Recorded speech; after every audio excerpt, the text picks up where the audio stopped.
Alright guys, it's now the next day and we're just about to start on that list that I talked about in yesterday's video. If you haven't seen that video, I'll put a link to it up in the top right hand corner so you can go back and have a look at the list that I'm talking about. Anyway, we're going to do something simple today. As you can see, I've got the car up on jack stands, so that's ready to work on the clutch and brake hydraulics after we do a simple job. Alright, that simple job, and I should never say simple job because sometimes that turns out to be a bit of a nightmare. It's a bit of a curse. Anyway, we're going to do those P-seals that we talked about yesterday. Here are the P-seals, and they're just an extra weather stripping for when the glass goes up. It sort of rides along the front edge of the glass channel. So in order to do that, I'm just going to peel off this fuzzy seal here off the A-post, and then we're going to get some weather stripping adhesive. I'm just using this Permatex. Let me see if I got it in my pocket. So we're just going to be using this weather strip adhesive to adhere these P-seals. I am going with the smaller of the two seals. This is the seal that's intended for the TR250 as fairly small versus the seal that's intended for the TR6, which is much, much bigger. So we'll affix this seal where it needs to go. I will show you the end result. It is fairly simple, as mentioned. Basically that just fixes here and goes down the A-post, and then it actually, behind the door, just gets adhered. It actually takes up a little bit of space down here in this gap where my finger is and goes down and just attaches to, or gets glued to the A-post inside the door here. So we'll come back once that's attached and I'll show you how that fits against the window glass. Alright, we got the first seal stuck on there pretty well, and the first thing you're going to want to do is hit it with grease and wax remover before you try to apply the seal. You want to make sure that area is nice and clean so the glue sticks properly. So here is the seal installed, and you can see how it just sort of seals the edge of the glass all the way down. So we've got the other side in process, and I'll take you through a little bit more in detail on this side. So we've got the glue applied here, and the weather stripping adhesive just on the inside here of the A-post all the way down till about there. And of course we've got the seal as well. And again, we've just pulled the fuzzy seal off the A-pillar that goes here just to give us a little bit more room to work with to apply that adhesive. And then we've got the seal over here with the glue applied, or the windshield weather strip adhesive applied on this side. It takes 10 minutes to set up before you try to stick them together. So we're just waiting for that to flash off before we go ahead and apply the seal. So that's the process for doing the A-pillar trim pieces.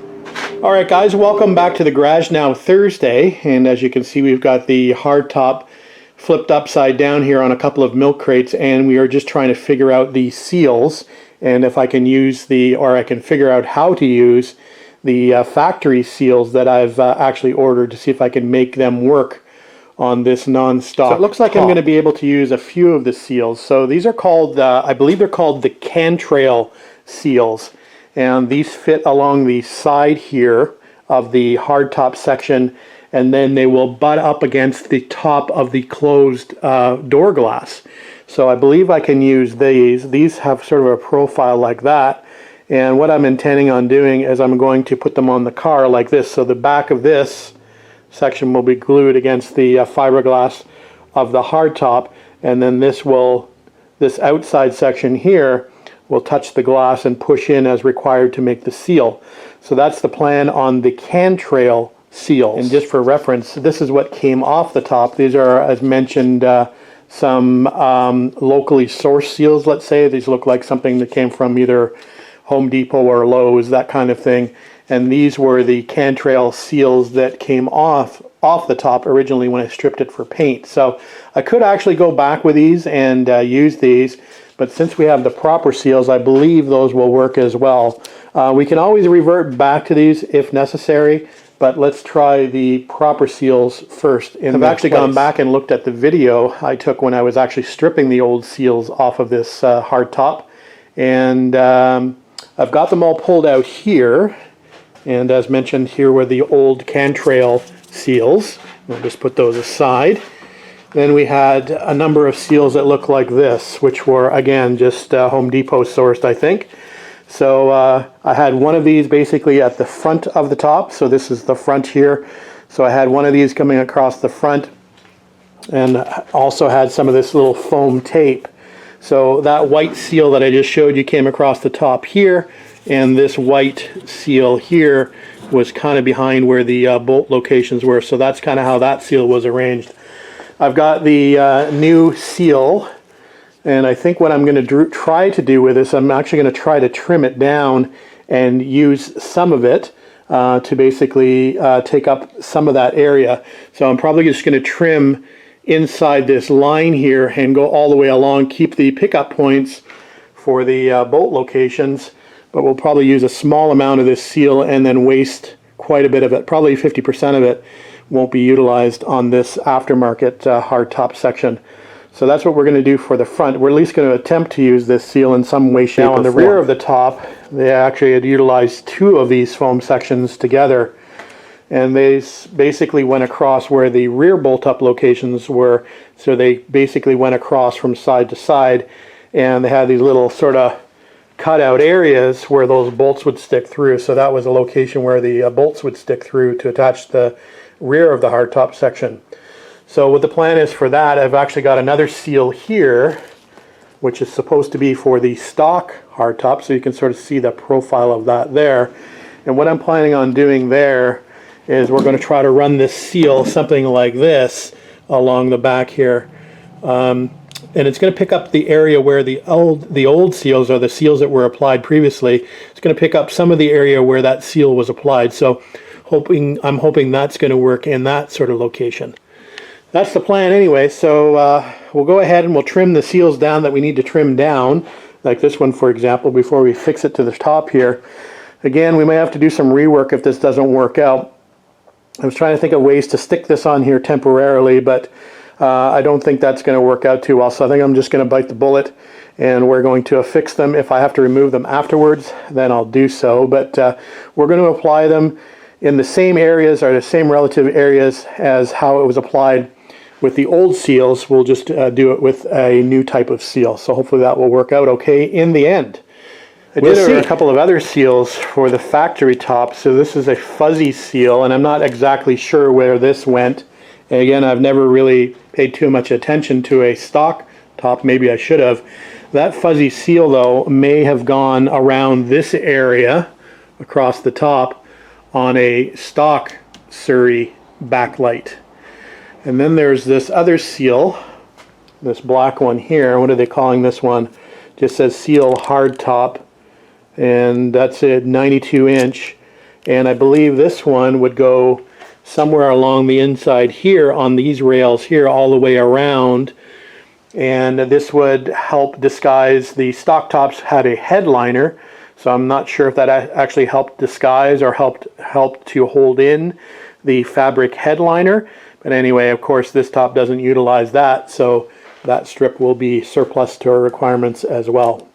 Who knows, when we will find another use for it somewhere. All right, we've got the location glued, or the glue is applied for that seal that we've trimmed down. You can see it trimmed there. Here is the remainder of the seal that I trimmed off. So that looks like it's going to fit okay, not perfectly. We'll probably have to do a little bit of manipulation to get the holes to line up in the seal versus actually what's on the hardtop, but it's pretty close. So anyway, we're kind of working just outside on the back of the truck tailgate, as room's a little bit tight inside the garage with both cars to work on this. So hopefully the rain will stay away. It's just misting at the moment. So anyway, we'll get this applied shortly, and then we'll work on those cantrail seals. All right, next. So these are where the cantrail seals go, just along the side of the top here, and this is where the side door glass is going to come in contact with that seal. Well, hopefully it will. So we've got the seals all glued here and ready to be applied, so we're just waiting for that to flash off. We'll go ahead and apply those seals. All right, we're now moving on to the rear of the top, and I need a seal in this area here, and you can see this little step here. Well, this seal also has a little step, so I'm thinking of applying this seal. Let's see here, I can do this one-handed, something like this, so that the step fits down into that area, which will give me, so if I go over to here where this location is, that's going to just barely sort of cover that area there where the bolt location goes through. If I compare that to the car, you can see where that bolt will go through, so you'll see where the seal will ride just on the rear of that top. So I think that would probably be a good location for that rear seal. So we're going to apply it there and cross our fingers. Hopefully that will work. All right, a quick look at that rear seal installed. So I guess the next thing to do is to put it on the car and see if these seals actually work as they should. So wish me luck. It's a bit of trial by error without the element of error. All right, guys, we've just sat the hardtop back on the car, and I think those seals are going to work out okay. These will definitely work out. I know they're going to be hard to see, but those seals look good. I think the rear seal is in the right place. It seems to be touching across the back, which is good. The only issue I have maybe is on the front here, but we'll have to wait and see how much this pulls down once I get the fasteners attached at the front. So we'll see if we need to reduce the thickness of the seal on the front, but right now it's just sitting there. So I think we'll wait for a little while to get the fasteners. That top is going to have to come on and off the car probably several times in order to fit it properly. So I'll probably wait for some help to lift it on and off so I don't scratch anything. So I think what I'll do in the meantime, now those seals are on there at least, I think we'll move on to the next job on the list, which is doing the brake and clutch hydraulics. So first thing I'm going to do is I'm going to take the tires off, and we'll fit them under the car and get them out of the way, and then we'll start to work on the brakes first, followed by the clutch. All right, we've got the tires and rims off the car, and you can see my rusty brake rotors. Those were brand new and have just managed to rust over the winter time. So anyway, don't look at those. Look at something else. Let's look at the engine bay. If you're not familiar with this car, it's had a bit of work done on the engine to bring the performance up a little bit. We're running triple Webers on here. We've got a ceramic coated header. We are running a 150 horsepower cam, which is the PI, or the petrol injection cam from the UK. So we're running that in this car. We did do some pretty extensive work on the head as well. So it should be a little quicker than the 104 horsepower that this came out of the factory with. Anyway, there is the brake master cylinder and clutch master cylinders over on the driver's side of the car. We are going to be using .5 fluid for the clutch and brake hydraulic systems. I've had no issues running this in other Triumphs that I own. We are going to be using this vacuum pump and brake kit. This is made by Blacksmith. I used to have a Mighty Vac, but that broke quite a while ago. And as mentioned in my previous video, I do have a vacuum bleeder. It's actually over here on the ground. But I'm going to try the hand bleeding system. There's the vacuum bleeder down there underneath the stool. And as mentioned in a previous video, or previous segment of video, I've always had issues with bubbles coming out around the fittings of the bleeder screws. So even with grease applied, it's kind of hard to see if there are bubbles still coming out of the brake system. So we're going to try a little slower method using the hand pump, and we'll see how well that works. So I guess I can stop talking and start working. So let's get to it. Hopefully I won't have to bench bleed that system. I've never had to bench bleed a master cylinder before. This is a brand new master cylinder.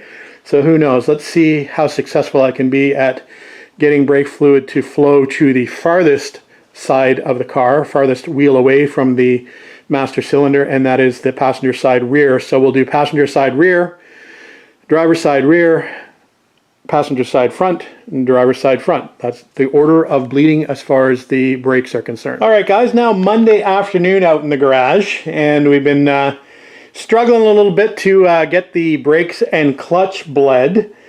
I had quite a few leaks actually in the hydraulic systems on actually both the clutch and the brakes. So some fasteners weren't as tight as they should be.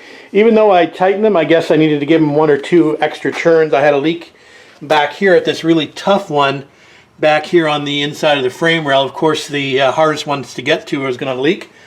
I also had a leak underneath the middle junction of the car along the frame rail, and a few other leaks here and there. So, as far as the clutch hydraulics are concerned, I had a leak at the fitting here at the top of the clutch master. So that was weeping a little bit, so we managed to fix that, and then we're able to get the system bled. I actually had a little bit of a problem with my new, these are brand new clutch master, and I got a brand new clutch slave underneath the car, and I was having a problem actually with the clutch pedal not wanting to actually depress. It was just solid.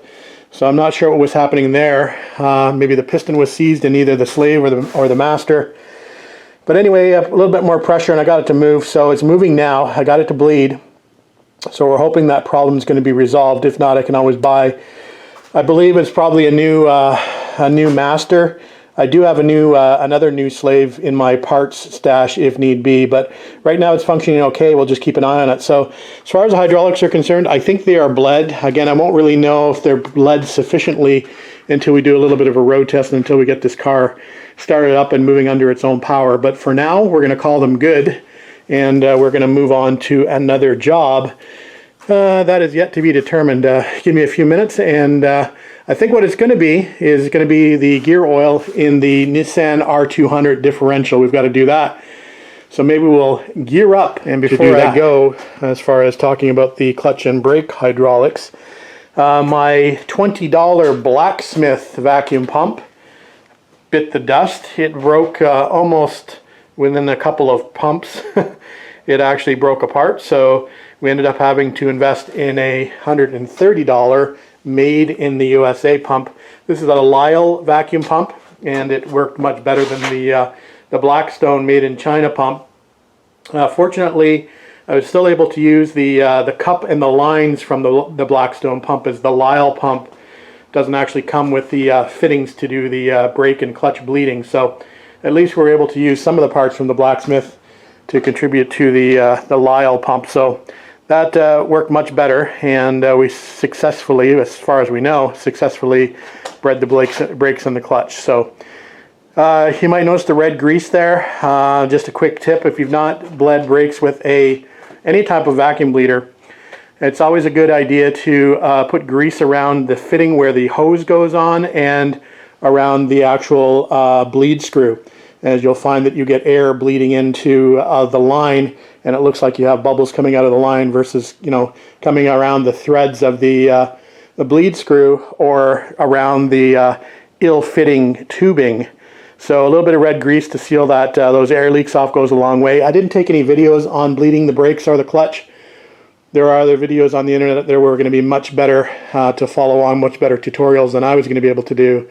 So you'll just have to look those up on how to use a brake vacuum bleeder if you're interested. It does work on a TR6 and a TR250. So on to the differential, and not too much to show there. Again, it's the Nissan R200 differential, and I used the same process to fill this differential. I've just got a squeeze can here with the tip chopped off a little bit to get a little bit bigger stream out of it, and all we're going to do is same process for the Nissan diff as it is for the Triumph diff. Keep pumping until the fluid runs out the hole. You got to make sure that your car is level on jack stands, which mine is. So we've got the fill plug undone, and we're ready to go. We're going to be using for the Nissan Limited Slip, we've got this Castrol Syntec SAE 2590 gear oil, and it's full synthetic.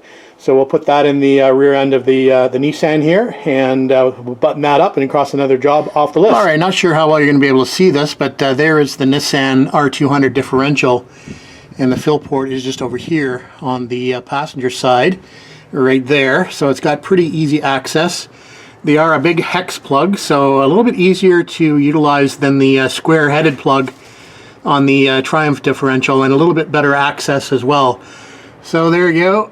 So what we'll do is, like I said, we'll stick that squeeze can in there and we'll fill until it runs back out that port. All right, before I move on to another little project, for those of you that might be running the R200 in your car, there's a couple of things of note. As far as the fill and drain plugs are concerned, you're going to need a number 10 hex bit for that. I'm not sure whether it's 10 millimeter or just a number 10. Don't usually use metric tools to work on my British sports cars, so anyway, you'll need a number 10 hex to get to the fill and drain plugs. As far as quantities are concerned, as far as the gear oil is concerned, you need about 1.5 quarts, US quarts, which translates to about 1.4 Canadian liters. So I've used pretty much about 1.5 of those bottles to fill the differential until it leaked out the fill hole. And again, we'll go back and we'll check that again once we run the car a little bit. We'll see if we need to add a little bit more.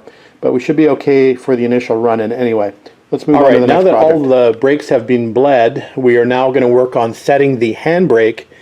So the first thing you need to do as far as setting the handbrake in the car, and that's the engagement basically, you want it to probably click about 3 or 4 times to be fully engaged for the emergency brake. So in order to do that, the first thing we need to do is we need to tighten down these drums so that the drum does not spin. I do have a special wrench for that. There's an adjuster on the bottom, a square headed adjuster, and you want to tighten that up so your drums lock up. And then the next step is to actually remove the cotter pin and clevis pin from the emergency brake cable that's attached to this lever back here, and then we'll come back after we do that. All right, we've got the brake drums locked by turning out the adjustment screw so that the pads are against the inside of the drum. So that's locked up solid on both sides. So again, we've removed the clevis pin and the cotter pin, so that cable is just sitting free there now. So what we've done now is, let me see if I can position this light a little bit. So sorry for the shaky camera work. But what we're trying to do is we're trying to align this without putting any extra pressure on it. What you're going to do is you're going to align that so that the clevis pin, you're going to pull this arm out as far as it'll come off of the brake drum. And then you're going to, without stressing it, you're going to move the lock nut so that this bracket intersects with the clevis pin hole without putting any extra undue stress to pull it forward or push it backwards. So you just want it to naturally sit there over the hole for the clevis pin. So that's the arrangement for the emergency brake cables, and you want to make sure that you measure this distance and make sure. I use one of these little shoulders as reference. So for example, I know that from this rear shoulder to this bracket, it's 3 centimeters. So I've made sure that it's 3 centimeters on both sides. You want to make them equal distance. So that's what you do. Now what we can do is we can lock this back in with the clevis pin and the cotter pin, and then we'll go on to the next step. All right, the road wheel is back on, so the next thing we need to do now is we need to back off the brake adjusting nut so that the wheel spins freely. Right now it's still solid, so we're going to back off that brake adjusting nut until the wheel just starts to spin freely. Some guys want a little tiny bit of a resistance on the wheel. I like to back it off until I just no resistance, so maybe like a half a turn.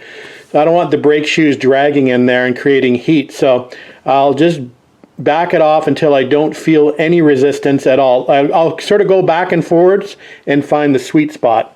So that's what we're going to do now. All right, guys, I guess the last thing to do is to check the handbrake to make sure it engages to lock the rear wheels. This is engaging a little bit higher than I'd like, but it is actually locking the rear wheels and it is functioning as it should.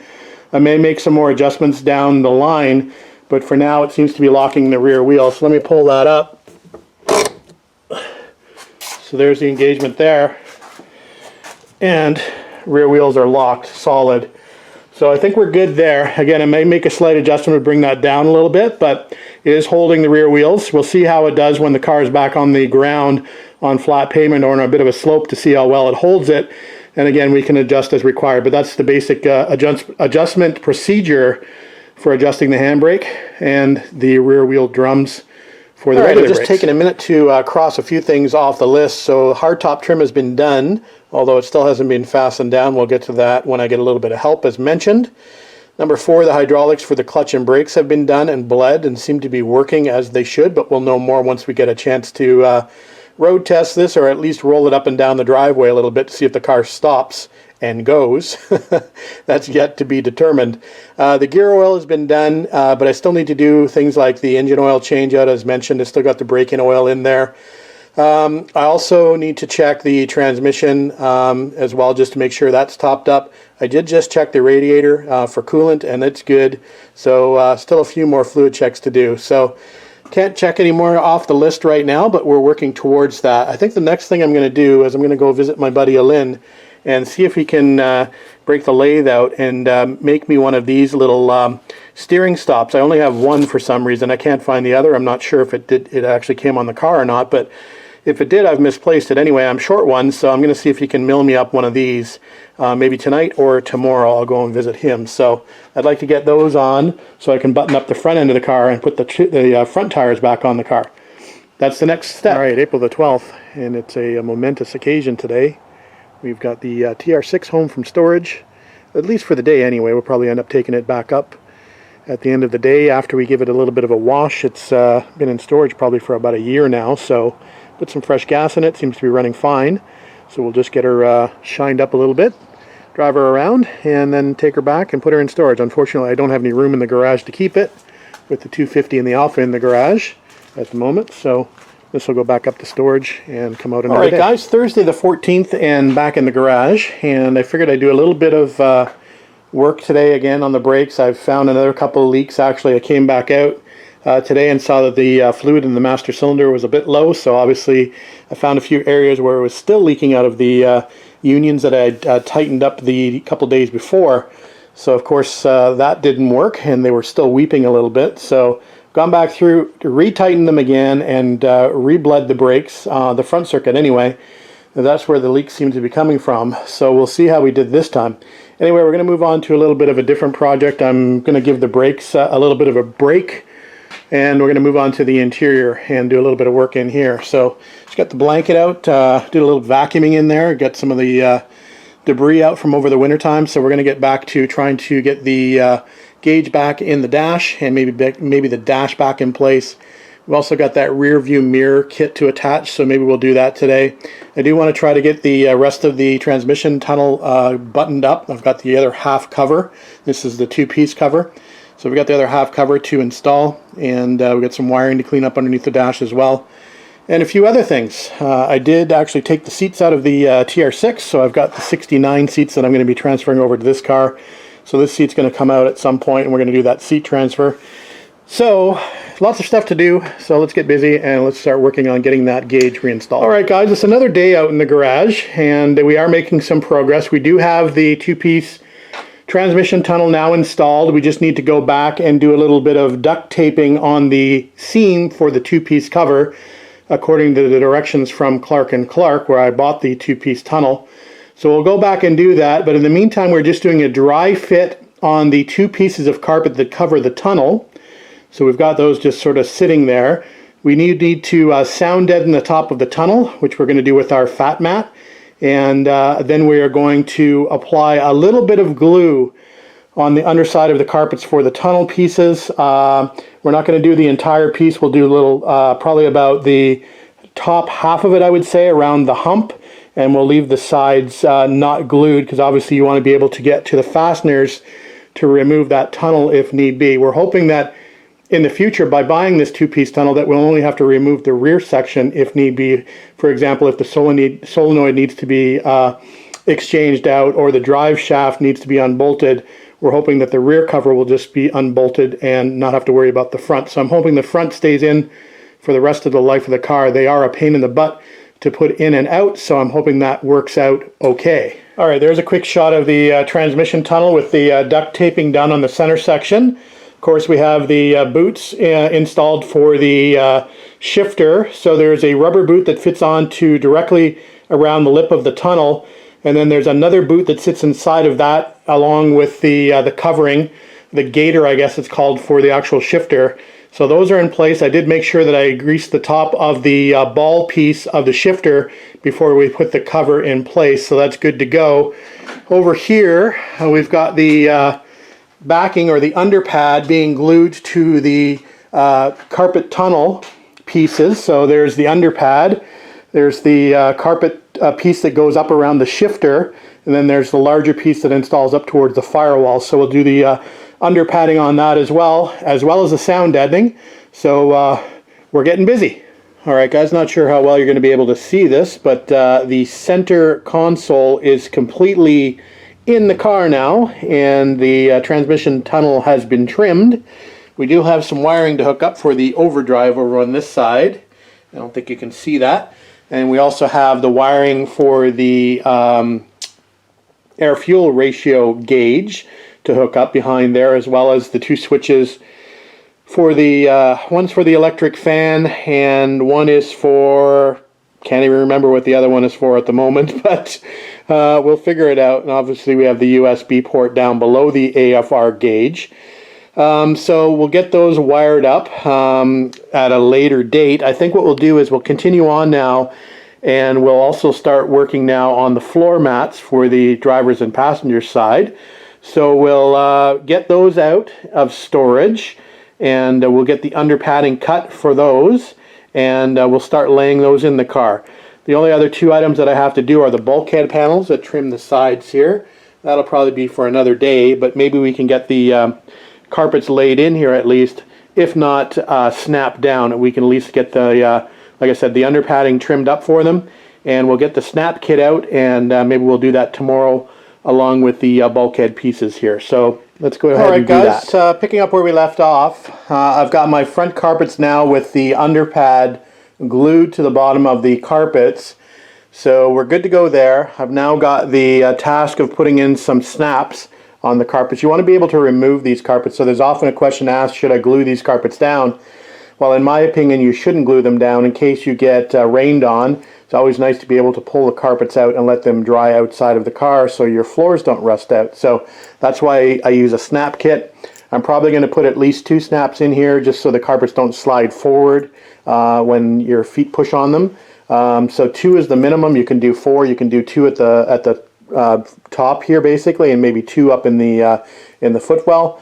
But I've found that 2 works for me because I also overlay these carpets with also rubber mats, so they don't really move once the rubber mats are on there. It's a pretty good sandwich of the underpad, the carpet, and then the rubber matting on top. So you'll see that when I get to it. So first thing we're going to do is we're going to add 2 snaps per side just at the top here.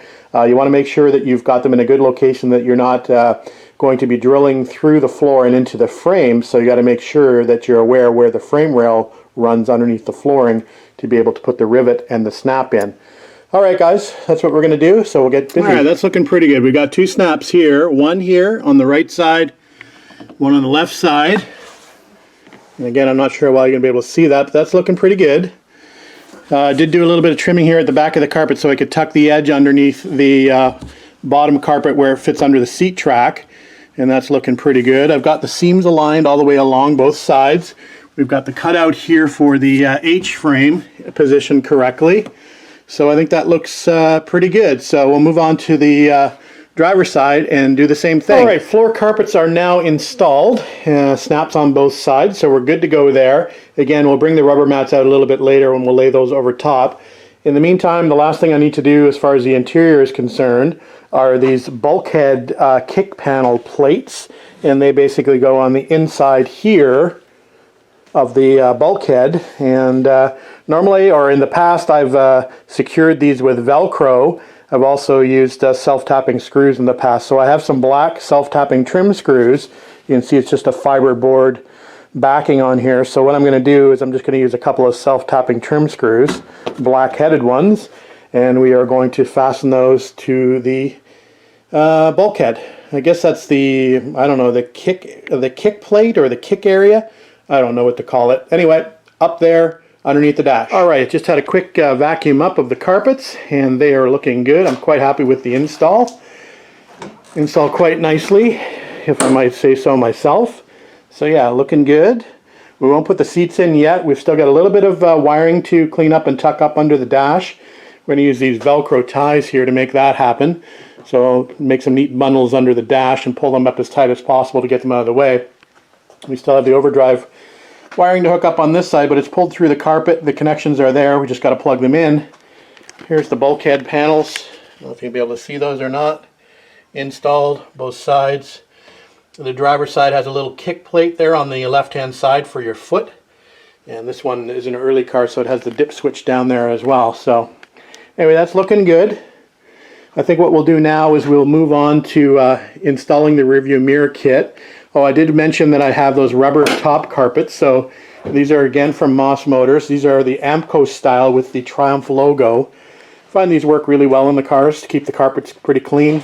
So they do have the Shield logo here. Here's the Moss part number if you're interested there. A very heavy quality rubber carpeting. And I also bought a carpet for the trunk from Moss. There's the part number there. We'll get that just laid in the car as well. Let me unpackage these and lay them on the floor so you can have a quick look at them. Alright, a quick look at those rubber over carpets installed. And as you can see, they have the provision for the early TR3, TR4 cars. That round hole there would be for the handbrake on those cars. Obviously this car does not utilize that, but that's okay. They look good in my opinion, and they serve a function to keep those carpets clean. They're easy to remove from the car and wash down, so that's why I always run with these versus running on top of carpet. Although I know the bare carpet looks nicer, and I do actually have some embroidered over mats as well, but they get pretty dirty pretty quickly, so it's better just to run with the rubber mats in my opinion, although I think the carpet does look a little bit better. But they still look fine in my opinion. Alright, here's the rear view mirror kit we're going to use. This is from the Roadster factory. There's the part number there. And it comes in two pieces, obviously the mirror in that box and the fitting hardware here. So we're going to punch holes in our new vinyl surround. And we're going to locate those two spire nuts or captive nuts in the windscreen frame themselves. And then we'll hang the mirror. And it's a fairly easy job. So hopefully we'll be able to find those spire nuts okay and get this job done fairly quickly. Alright, we've got that new mirror kit installed and looking good. And if you recall, I think there might have been a little video segment about Alin turning some steering stops for me. And the funny thing is, when I went to put on the steering stops, I thought I was one short. I actually had both stops on there already. However, the stops that I had on were significantly thinner, let's say.